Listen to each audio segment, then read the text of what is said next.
Assalamualaikum, kami dari Kumpulan 10 ingin membentangkan tentang penciptaan gunung berdasarkan Al-Quran dan Sains bagi kursus Ilmu Wahyu dan Sains.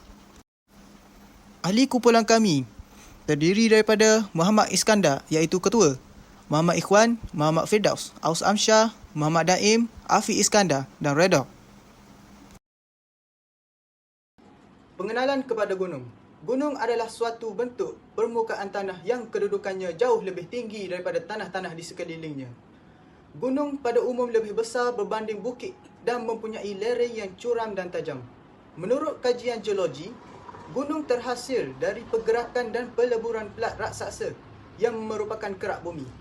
Gunung merupakan salah satu ciptaan Allah Subhanahu Wa Taala yang luar biasa yang membuatkan manusia takjub dengan ketinggian dan keindahannya. Di dalam Al-Quran, gunung disebut sebanyak 49 kali. Tentunya ianya mempunyai tujuan tertentu dan sudah tentu gunung mempunyai kedudukan tersendiri dalam senarai makhluk ciptaan Allah. Al-Quran menyebut gunung sebagai pasak, sebagaimana pasak yang digunakan untuk menahan atau memegang sesuatu agar ianya kukuh. Jenis-jenis gunung. Gunung mempunyai dua jenis. Satunya ialah gunung biasa yang membuatkan manusia takjub dengan kebesaran dan keindahannya. Kedua ialah gunung berapi. Ianya adalah suatu proses geologi yang membabitkan pembentukan daratan yang dijana daripada letusan menerusi permukaan yang dipanggil magma, iaitu batuan cair yang meleleh dari bahagian dalam bumi. Gunung berapi ada dalam beberapa bentuk sepanjang kitaran hayatnya. Gunung berapi yang aktif mungkin bertukar menjadi separuh aktif, menjadi pendam sebelum akhirnya menjadi tidak aktif atau mati. Bagaimanapun, gunung berapi mampu menjadi pendam selama tempoh 610 tahun sebelum bertukar menjadi aktif semula. Kejadian ini sedikit sebanyak mengingatkan manusia akan kebesaran Allah yang tiada tolak bandingnya. Allah boleh melakukan dan mencipta apa sahaja tanpa ada bantuan daripada sesiapa pun. Objektif kajian untuk memahami penciptaan gunung melalui perspektif Al-Quran dan kajian sains. Yang kedua, mengenal pasti ciri fizikal gunung berdasarkan ayat-ayat Al-Quran dan kajian sains. Ketiga, kawasan gunung menjadi tempat ritual amalan khurafat. Persoalan yang pertama, bagaimanakah gunung dicipta dan fungsi gunung menurut Al-Quran dan sains? Kedua, apakah ciri fizikal gunung berdasarkan Al-Quran dan sains? Ketiga, cara untuk mengelakkan kawasan gunung menjadi tempat amalan khurafat dilaksanakan.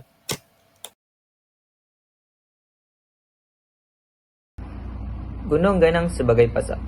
Gunung ganang yang terdapat di permukaan bumi ini berfungsi untuk mengelak gegaran. Oleh itu, gunung ganang ini dicipta oleh Allah Subhanahu Wa Taala berstruktur seperti pasak. Gunung ganang dikatakan mempunyai struktur seperti pasak kerana di kawasan benua, kawasan gunung ganang ini lebih tebal pada bahagian perbanjaran gunung ini. Kerak bumi lebih jauh ke dasar mantan. Struktur gunung ganang seperti pasak ada disebutkan dalam firman Allah Subhanahu Wa Taala. Bismillahirrahmanirrahim. Alam naj'alil arda mihada wal jibala autada. Maksudnya, bukankah kami telah menjadikan bumi ini sebagai hamparan dan gunung ganang sebagai pasak? Surah An-Naba ayat 6 dan 7. Menurut sains, gunung ganang yang terdapat di permukaan bumi ini berfungsi untuk mengelak gegaran.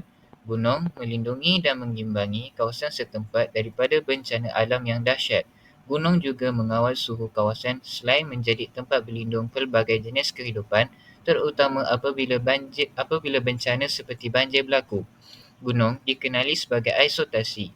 Menurut kajian geologi moden dan kajian gempa bumi, aisotasi bermaksud keseimbangan hidrostatik permukaan bumi yang terapung di atas lava bendalir. Ciri fizikal gunung. Jenis gunung dan ciri fizikal gunung memainkan peranan penting dalam keseimbangan alam. Ciri fizikal gunung ada disebutkan dalam Al-Quran dalam firman Allah Subhanahu Wa Taala. Bismillahirrahmanirrahim. Alam tara anna Allah anzala minas sama'i ma'a fa akhrajna bihi thamaratin mukhtalifan alwanuha wa minal jibali judadun bidun wa humrun mukhtalifun alwanuha وخمر مختلف ألوانها وغرابيب السود. Maksudnya, tidakkah engkau melihat bahawa Allah menurunkan hujan dari langit, lalu kami keluarkan dengan air hujan itu buah-buahan yang berlainan jenis dan rupanya. Dan di antara gunung ganang pula, ada yang mempunyai jalur-jalur serta lorong-lorong putih dan merah yang berlainan warnanya, dan ada juga yang hitam legam. Surah Fatir ayat 27. Menurut ilmu geologi dan geografi, gunung ganang terletak di lapisan litosfera bumi yang terdiri daripada lapisan batuan dengan ketebalan kira-kira 1,200 kilometer. Lapisan batuan ini berbentuk tanah liat, tanah hasil penyejukan lava gunung berapi, pasir, kerikil dan sebagainya. Kerak bumi yang terdiri daripada beberapa mineral dan bahan kimia lain seperti besi, magnesium, kalsium, natrium dan sebagainya.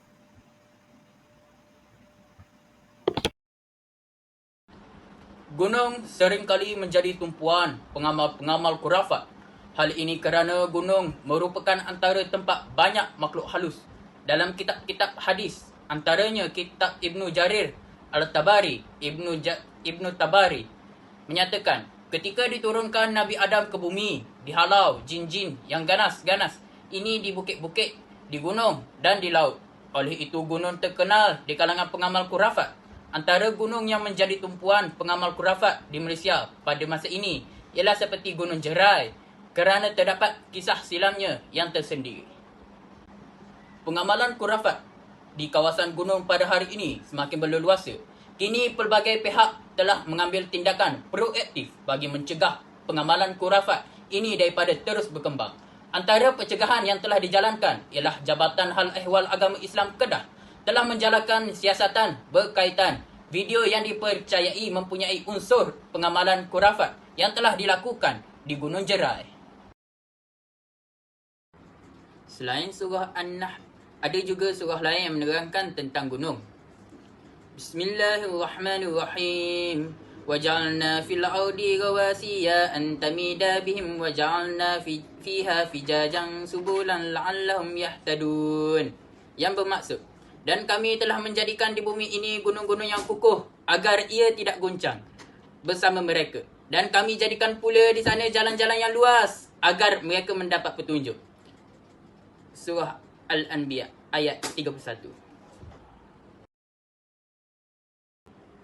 Pendapat ulama Syaikh Muhammad Ali Al-Sabuni mengenai gunung. Syaikh Muhammad Ali Al-Sabuni menukilkan dari Hasyiah Zadah dengan berkata, kalaulah kami ciptakan pada gunung ganang itu akal dan dapat membezakannya seperti mana ciptaan kami terhadap manusia, kemudian kami turunkan ke atasnya Al-Quran ini dengan janji baik dan buruknya, nescaya ia khusyuk, takut dan hancur semata-mata kerana takutkan Allah dan gerun kepadanya. Inilah gambaran bagi menunjukkan agungnya Al-Quran dan dahsyatnya kesan, sehingga jika dikhitabkan kepada gunung yang sekalipun teguh dan kuat, nescaya kamu akan melihatnya merasa takut dan hancur disebabkan takutnya Allah. Hasyiah Zadah ala Al-Baidawi 3/479. Sebagai rumusan, gunung merupakan satu ciptaan Allah yang sangat agung dan menunjukkan bahawa sifat Allah yang maha kuat. Al-Quran memang ada menyatakan mengenai geologi dan geografi bahawa terdapat dua jenis gunung, iaitu gunung biasa dan gunung berapi. Penciptaan gunung dapat dilihat melalui fizikal. Menurut kajian sains, gunung mempunyai lapisan batuan. Ia dikenali sebagai lapisan litosfera. Di dalam lapisan tersebut, terdapat pelbagai bentuk seperti tanah liat, pasir, kerikil dan sebagainya.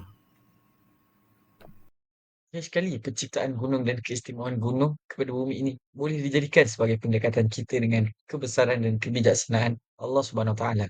Segala ilmu geologi dan geografi telah pun termaktub di dalam Al-Quran. Hal ini demikianlah dapat membuktikan bahawa Allah Subhanahu Wa Taala itu Maha mengetahui, Maha bijaksana dan adalah sebaik-baik pencipta.